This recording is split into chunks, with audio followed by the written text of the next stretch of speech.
एक स्टॉक की मैं बात करना चाहूंगी, वो है इन्फोसिस। कल Q1 रिजल्ट्स भी आए, जिसमें जो सालाना मुनाफा है 12% का, उसमें उछाल देखा गया। इसके साथ ही कंपनी ने एक बहुत बड़ी अनाउंसमेंट की है, वो है सीईओ को लेकर के। आशीष कुमार दास को सीईओ और एमडी अपॉइंट किया गया। ऐसे में सबसे पहले तो नतीजे आपको कैसे लगे, अच्छे लगे बुरे लगे, उस पर बात बताइएगा। और दूसरा कि सीईओ का जो ये अनाउंसमेंट है, ये कंपनी के लिए कितना इंपॉर्टेंट फैक्टर साबित हो सकता है। जी देखिए, मिक्स्ड बैग अर्निंग्स रहे हैं। और यहाँ पर जो सीईओ सलील जी जा रहे हैं और आशीष जी आ रहे हैं, तो इनको इनकी कंपनी से आ रहे हैं, तो इतनी बड़ी इवेंट नहीं रहेगी। साथ ही में आप देखेंगे तो इन्फोसिस ने लास्ट वीक करीबन 4% का डाउन टिक देखा है। तो आई थिंक हम्म। सारी चीजें प्राइस्ड इन है, मार्केट जो एक्सपेक्ट कर रहा था उसी हिसाब से यहाँ पर स्टॉक ने रिएक्ट किया है। 1 to 2% के अराउंड यहाँ पर प्री ओपन में ओपन रहा है, उससे ज्यादा यहाँ पर गिरावट नहीं दिख रही है। नीचे की तरफ 960 का एक अच्छा जोन है, ऊपर की तरफ 1100 एक आसपास एक रेजिस्टेंस है। ओके। चलिए, 9:15 का वक्त हो चला है और मार्केट्स खुल गए हैं, और इसी के साथ मैं अपने स्टूडियो में को एंकर प्रद्युमन को भी इंट्रोड्यूस करना चाहूंगी। प्रद्युमन हमें मार्केट्स के बारे में बताएंगे और बताएंगे कि मार्केट्स किन लेवल पर खुले हैं। सेंसेक्स, बैंक निफ्टी और बैंक निफ्टी किस लेवल पर कारोबार करते नजर आ रहे हैं, साथ ही टॉप गेनर्स और लूजर्स कौन कौन से हैं, किन स्टॉक्स में आज तेजी देखने को मिल सकती है। सेक्टोरल वाइज भी हम बात करेंगे कि सेक्टोरल फ्रंट पर कौन कौन से सेक्टर्स हैं जो आज अंडर परफॉर्म करते हुए नजर आ रहे हैं और कौन आउट परफॉर्म कर रहे हैं। चलिए प्रद्युमन, ओवर टू यू, बताइए हमें। Thank you Riya. Good morning viewers. देखिए, ट्रम्प का जो बयान है और उनके जो एक्शंस है, ये तो पूरे बाजार की दिशा और दशा तय करती है। जी। और ऐसा ही कुछ देखने को मिला कि गिफ्ट निफ्टी लाल निशान पे कारोबार करते नजर आए। और प्री मार्केट में भी कुछ ऐसे रुझान आ रहे थे कि बाजार लाल निशान पे ही खुलेंगे और गैप डाउन ही खुला है। जी। लगभग 178 अंकों की गिरावट इसमें देखी गई है। देखिए, ग्लोबल मार्केट में उठापटक लगातार जारी है। जी। कारोबारी हफ्ते के लगातार 5वें दिन बाजार लाल निशान पे ही खुला है। तो ऐसे में आइए सबसे पहले हम प्रमुख सूचकांक पे नजर डाल लेते हैं एक बार। निफ्टी 50 है वो करीब 23,666 के स्तर पर खुला है। जो इसका पिछला स्तर था वो 23, पिछला कारोबारी स्तर तेईस जी। हजार आठ सौ उनहत्तर था। तो करीब 155 का जो अंकों की इसमें गिरावट देखी गई है। वहीं अगर मैं एक बार सेंसेक्स की बात कर लूं तो सेंसेक्स में भी गिरावट देखने को मिली है। उस सेंसेक्स करीब रिया इसमें जो पिछला कारोबारी दिवस था वो 76,391 पे बंद हुआ था। और ये जो आज खुला है वो 75,708 के स्तर पे खुला है। ओके। इसमें भी करीब 500 550 के ऊपर का के अंकों की गिरावट इसमें देखने को मिल रही है। इसके अलग अलग मैं BSE 200 में भी गिरावट है, 17 अंकों की गिरावट है। BSE 500 239। मैं NSE के इंडेक्स पे अगर नजर डालूं हम्म। तो मैं देख पा रहा हूं यहाँ पे निफ्टी बैंक में करीब 321 अंकों की गिरावट है। निफ्टी मिड कैप में 74 अंकों की गिरावट है। निफ्टी नेक्स्ट 50 में 493 अंकों की गिरावट है। वहीं निफ्टी 100 में 159 अंकों की गिरावट नजर आ रही है। ओके। ऐसे में अब एक बार हम टॉप गेनर और टॉप लूजर्स पे नजर डालें बिल्कुल। तो चूंकि कुछ कंपनीज के जो रिजल्ट है वो आने वाले हैं। हीरो मोटर कॉर्प कल भी शायद, सॉरी, एम्फेसिस करीब 3.53% की इसमें बढ़त देखने को मिल रही है। सिप्ला 3.31%। सोना BLW 1.42%। नुवामा बेल्थ की बात करें तो 1.42%। HCL टेक 0.72% की इसमें बढ़ोतरी देखने को मिल रही है। ये सारे टॉप गेनर्स हैं। एक बार हम टॉप लूजर्स की नजर डाल लेते हैं। स्विगी में 3.54% की गिरावट आई है रिया। सीजी कंज्यूमर में 2.91%। Hero motor Corp 2.10। ये कल आपको बता दे तो टॉप लूजर्स की लिस्ट में थे। इटर्नल की बात करें तो 2.09% की गिरावट है इसमें। ये भी कल टॉप लूजर गेनर्स में शामिल थे। Okay. Over to you, thank you so much. चलिए प्रद्युमन, बहुत बहुत शुक्रिया हमारा आपकी कीमती टाइम के लिए। आपने हमें बताया कि मार्केट्स जो हैं वो किन लेवल्स पर खुले हैं, और आपने टॉप गेनर्स और लूजर्स के बारे में हमें बता दिया। और उम्मीद करते हैं कि ऑडियंस को ये बिल्कुल समझ आ गया होगा कि मार्केट्स कैसे नज़र आ रहे हैं इस वक्त। और मैं फिर से वरुण सर के पास जाना चाहूँगी और मैं वरुण सर से स्टॉक स्पेसिफिक बात करना चाहूंगी। और सबसे पहला जो मैं स्टॉक लूंगी सर, वो है इंटरग्लोब एविएशन यानी कि इंडिगो का, जिसके Q1 रिजल्ट्स आए हैं। कंपनी को जून तिमाही में 238 करोड़ रुपए का कंसोलिडेटेड लॉस हुआ है, और पिछले साल की समान तिमाही में कंपनी ने 2176 करोड़ रुपए का मुनाफा कमाया था। जो ये रिजल्ट पे जो एक इम्पैक्ट दिखा है, वो सीधे तौर पर कुछ फैक्टर्स हैं जिनकी वजह से सीधा इम्पैक्ट देखने को मिला, और वो है एविएशन फ्यूल की लगातार बढ़ती हुई कीमतें, रुपए की कमजोरी, और जो मिडिल ईस्ट में तनाव चल रहा है उसका भी सीधा इम्पैक्ट इम्पैक्ट जो है वो कंपनी के परफॉर्मेंस पर देखने को मिला है। हालांकि इनकम में कंपनी की अच्छी बढ़ोतरी हुई है। ऐसे में सर इंटरग्लोब एविएशन पर आपका क्या आउटलुक बनता है? जी, देखिए रिया जी, इंटरग्रुप एविएशन की अगर बात करें, लास्ट वीक में आपको रिकॉल कराऊं करीबन 5300 के अराउंड हमने डिस्कशन किया था। जी। और वहां पर भी हमारी जो सलाह रही थी, निवेश बढ़ रही है, जो क्रूड के लेवल्स हमें काफी एलिवेटेड लेवल पर देखने को मिल रहे हैं, उनकी डायरेक्ट इम्पैक्ट इंडिगो पे पड़ रही है। और आप हम्म। अर्निंग्स देखेंगे तो जो Q1 अर्निंग्स है, उसी का जो पूरा मिरर यहाँ पर आपको दिख रहा है। साथ ही में जो स्टॉक चल चुका था, जब क्रूड की रिकवरी आई थी करीबन $69 के अराउंड, तो इंडिगो का जी। स्टॉक आप देखें तो करीबन 4100 वाला स्टॉक करीबन 5400 हो चुका, तो काफी बड़ी रैली हो चुकी थी। अब यहाँ पर आप देखेंगे तो काफी अच्छे स्तरों पर यहाँ पर अब करेक्शन हो रहा है। साथ ही में आप देखेंगे तो जो गवर्नमेंट ने एक नोटिफिकेशन जारी किया था, जो एयरपोर्ट ऑपरेटर्स है वो भी एयरलाइंस में आ सकते हैं, तो उनके लिए कंपटीशन बढ़ सकती है, क्योंकि 65% के अराउंड उनका ही मार्केट शेयर है इंडिगो का पूरे इंडियन एविएशन इंडस्ट्री पर। अगर कोई नया प्लेयर आता है, जैसे बड़े आज तो अदानी जो कंपनी है उन्होंने ना बोल दिया कि उनका कोई प्लान नहीं है, बट इन फ्यूचर जी। अगर कोई आता है GMR एयरपोर्ट लेके या फिर अदानी, तो उनकी डायरेक्ट कॉम्पिटिशन कंपटीशन यहाँ पर बढ़ सकती है। और साथ ही में काफी सारे जो उनके जो एडवांटेजेस है वो भी यहाँ पर मोनोपोली उनकी खत्म हो सकती है। तो अगर ये स्टॉक करेक्ट होकर करीबन 4800 4700 के अराउंड यहाँ पर आता है, that would be a good buying opportunity, क्योंकि वहां से आप देखेंगे तो काफी बड़ा एक ब्रेकआउट आया था। और अगर रिटेस्ट में आता है तो यहाँ पर रिस्क टू रिवॉर्ड काफी बढ़िया मिल सकता है। और अगर नेक्स्ट क्वार्टर से अगर इंप्रूवमेंट होता है, कॉस्ट इंप्रूव होती है, तो उनके Q2 अर्निंग्स काफी अच्छे आ सकते हैं। हालांकि मैनेजमेंट ने जो गाइडेंस दिया है Q2 के लिए भी खराब दिया है, तो यहाँ पर थोड़ा सा स्टॉक में वेट एंड वॉच करना होगा। आई थिंक लग रहा है स्टॉक एक बैंड में ट्रेड कर सकता है, ना कोई बड़ी अपसाइड या ना कोई बड़ी गिरावट, यहाँ पर स्टॉक थोड़ा सा रेंज बाउंड हो सकता है। ओके। ओके।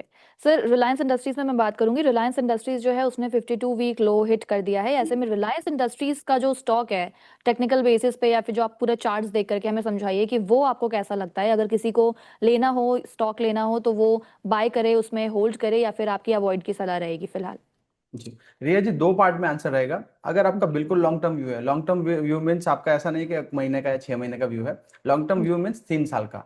3 साल का व्यू है तो रिलायंस में बिल्कुल इन्वेस्टेड रहना चाहिए, काफी अच्छे स्तरों पर मिल रहा है। बिल्कुल शॉर्ट टर्म व्यू है, 3 वीक से लेके 6 वीक या फिर 2 महीना तक, तो अब अभी यहाँ पर बाई साइड मत देखिए। यहाँ पर एक फ्रेश ब्रेकडाउन आ रहा है।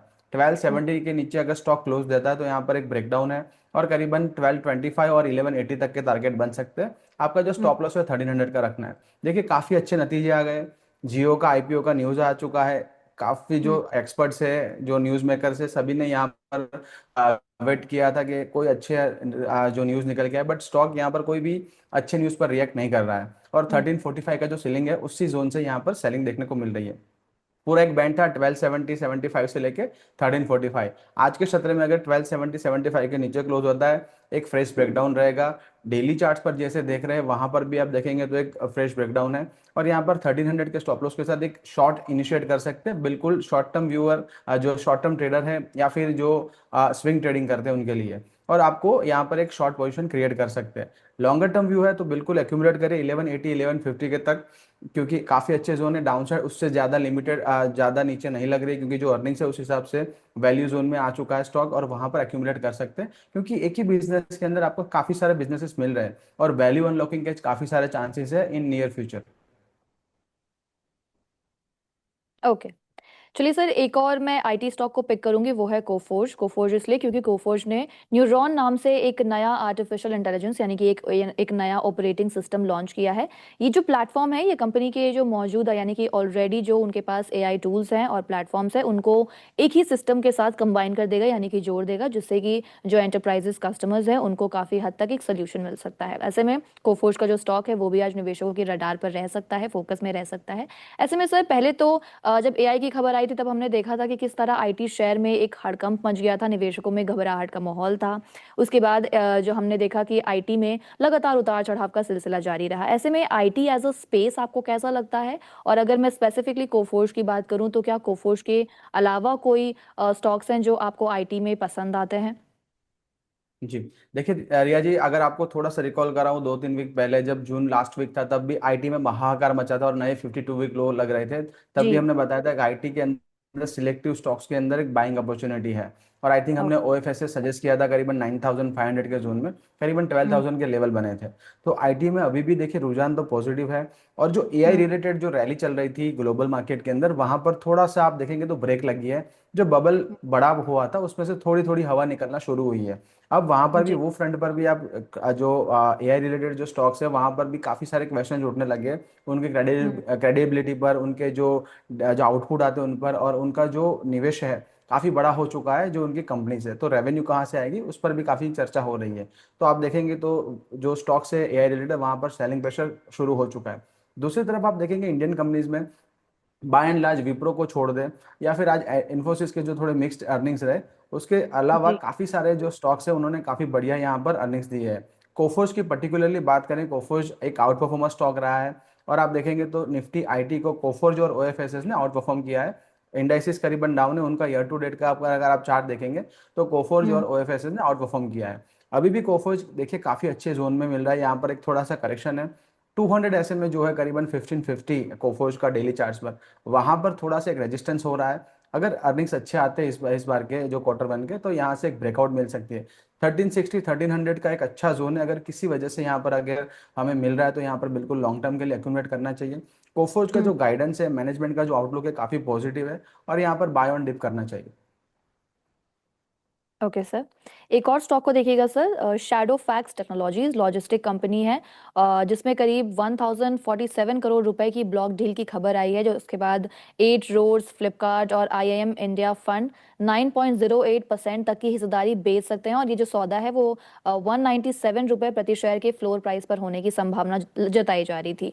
ऐसे में अब मार्केट्स खुल चुके हैं, और अगर मैं स्टॉक पर एक नजर डालूं तो इस वक्त स्टॉक 4.57% यानी कि 5% की बड़ी गिरावट के साथ 208 के लेवल्स पर नजर आ रहा है।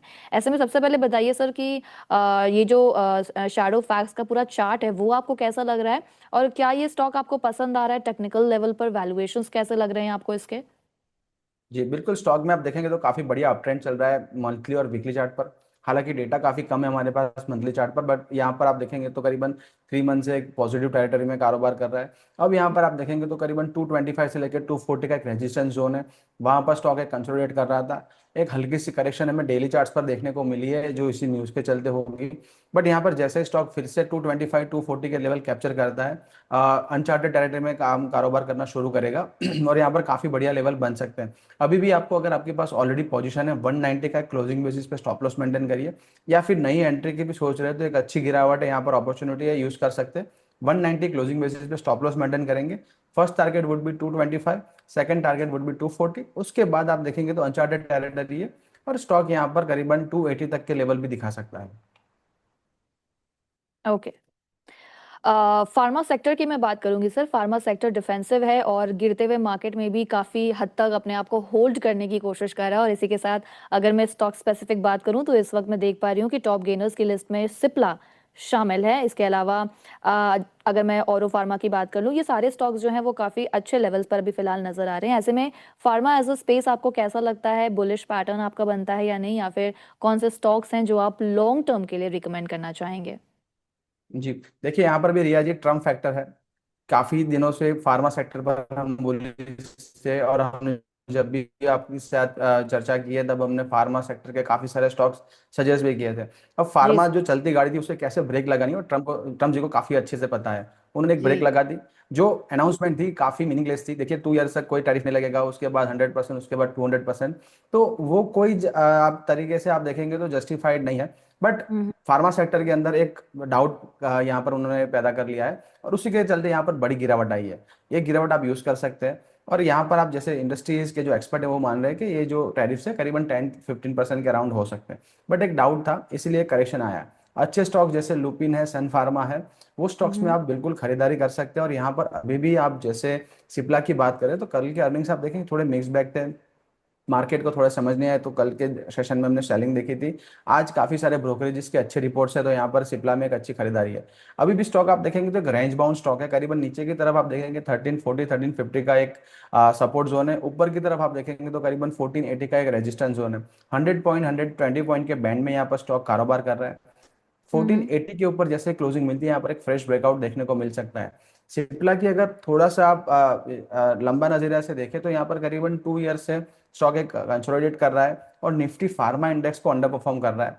हालांकि अब देखिए अर्निंग्स थोड़े बेटर होना शुरू हुए हैं, जैसे ही यहाँ पर ब्रेकआउट मिलता है यहाँ पर काफी बड़ी रैली देखने को मिल सकती है। अगर ऑलरेडी पोजीशन है और लॉन्ग टर्म व्यू है 1340 का एक क्लोजिंग बेसिस पे स्टॉप लॉस मेंटेन कर सकते हैं। ओके। चलिए एक ई कॉमर्स कंपनी की बातचीत करेंगे, मीशो की। मीशो ने भी अपने तिमाही नतीजे जारी किए हैं और उसमें बताया गया कि कंसोलिडेटेड नेट लॉस जो है वो 54.1% घटकर 132 करोड़ रुपए रह गया और एक साल की पहली तिमाही समान तिमाही में ये 289 करोड़ रुपए था। इसके अलावा एक और शेयर मैं इसी सेगमेंट में पिक करूंगी विच इज स्विगी। मीशो का अगर मैं अभी शेयर देखूं तो इट इज डाउन अबाउट 5.69%, यानी कि ऑलमोस्ट 6% की गिरावट है, 178 के लेवल्स पर नजर आ रहे हैं। स्विगी की अगर मैं बात करूं तो स्विगी भी 5% से ज्यादा की गिरावट का शिकार हुआ है, 247 के लेवल पर नजर आ रहा है। ऐसे में मीशो और स्विगी, मीशो में सर पहले तो ऐसा क्या हो गया है कि इतनी बड़ी गिरावट देखने को मिल रही है, और दूसरा स्विगी जो है, ये दोनों ही जो शेयर हैं ये आपको कैसे लग रहे हैं? क्या आप इसमें एग्जिट करने की सलाह रखेंगे या फिर आप बोलेंगे कि इसमें आपको बने रहना चाहिए इन्वेस्टर्स को? जी देखिए रिया जी, सबसे पहले तो जो न्यू एज कंपनीज है उनके जो फाइनेंशियल्स जो आते हैं, जब अर्निंग्स आते हैं तो उनको पढ़ने के लिए नया अकाउंट्स हमें पढ़ने की जरूरत पड़ेगी। देखिए जी। यहाँ पर जो इटर्नल के अर्निंग्स आए थे वहां पर हम्म। उन्होंने जो ब्लिंकिट की रेवेन्यू दिखाई थी तब उन्होंने बताया कमीशन बेसिस पर हम कैलकुलेट कर रहे थे। अब उनके जो ऑर्डर बुक साइज है उसके ऊपर जो हम कैलकुलेट कर रहे हैं तो करीबन 323 करोड़ वाला रेवेन्यू करीबन 20,000 करोड़ हो चुका है। तो नए राइट। अकाउंट्स हमें पढ़ने पड़ेंगे उनके जो अर्निंग समझने के लिए। बट मार्केट हालांकि देखिए थोड़ा कंफ्यूज रहता है फिर वर्डिक्ट देना शुरू करता है। तो यहाँ पर मीशो के अंदर भी आप देखेंगे तो एक बड़ी टाइट रेंज के साथ कारोबार कर रहा था, करीबन 180 से लेके 195। अब ये ब्रेकडाउन हुआ है और ये ब्रेकडाउन अगर सस्टेन होता है करीबन 180 के नीचे क्लोजिंग मिलती है तो करीबन 166 के टारगेट बन सकते हैं। ऊपर की तरफ 195 का एक रेजिस्टेंस है। स्विगी और एटर्नल की बात करेंगे तो स्विगी ने एक बार कोशिश की थी ब्रेकआउट करने की, बट 280 का ऐसा जोन था वहां से बार बार यहाँ पर रिजेक्शन मिला है और स्टॉक फिर से अपना जो अनिश्चित जो स्तर थे करीबन 235 उसी के आसपास यहाँ पर ट्रेड कर रहा है। 235 के नीचे अगर क्लोजिंग मिलती है तो स्विगी में और बड़ी गिरावट आ सकती है। और अगर साइड बाय साइड कंपेयर करेंगे मीशो, इटर्नल और स्विगी को, तो इटर्नल के चार्ट अभी भी बेटर है। 275 के अराउंड उनका 200 SMA है और वहां पर सपोर्ट ले रहा है। साथ ही में अगर आप पूरे ईयर का परफॉर्मेंस निकालेंगे तो इटर्नल के स्टॉक के अंदर काफी पॉजिटिव रिटर्न्स बने हैं निवेशकों के। यहाँ पर स्टॉक एक बैंड में है करीबन 295 से लेकर 275 या 270 आपका जैसा रिस्क रिवॉर्ड है उस हिसाब से एक स्टॉप लॉस मेंटेन कर सकते हैं और यहाँ पर एक बाई इनिशिएट कर सकते हैं। बाय एंड लार्ज जो नंबर्स आए वो अच्छे हैं और यहाँ से अगर ब्रेकआउट मिलता है तो करीबन 310 या 320 तक के टारगेट बन सकते हैं। तो ये एक अच्छी अपॉर्चुनिटी है आपको बाय एंड डिप करने की। मीशो और स्विगी में मेरी अवॉइड की सलाह रहेगी।